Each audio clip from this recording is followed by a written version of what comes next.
দিনটা ছিল শনিবার। শনিবার রীতিমতো শনিবার ছুটির দিন হয়। শনি, রবি দুটো দিনে মন্দিরে খুব ভিড় হয়। আর মঙ্গলবার দিন মায়ের জন্মদিন, বড় মার জন্মদিন, তাই মঙ্গলবার দিনেও খুব ভিড় হয়। তো আমরা ভেবেছিলাম শনিবার দিন যাবো, কারণ ওই দিন ধীমানের ছুটি ছিল, তো দিদি সেই দিনই যেতে পারতো। যেরকম ভাবনা ভেবেছিলাম 6টার সময় যাব, কিন্তু ঠান্ডা থাকার কারণে পারিনি। বেরিয়েছিলাম 9টা পর্যন্ত। মন্দিরে পৌঁছেছিলাম ওই 10টার মধ্যে।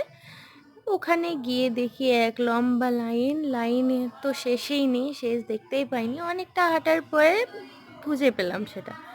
মোটামুটি 4 ঘন্টা থেকে 5 ঘন্টা লাইনে দাঁড়ার পর বড় মা দর্শন পাই। তো এর মধ্যে থকে গেছিলাম খুব। দিদি ধীমান ছিল, ধীমান দাঁড়িয়ে থাকতে পারছিল না অতক্ষণ।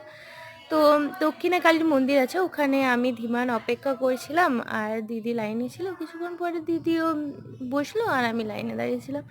তারপর মায়ের দর্শন পেলাম। মায়ের রূপ থেকে তো সত্যি দিনটা অনেক সুন্দর গেল, দারুণ কাটলো বড় মার পুজো দিয়ে।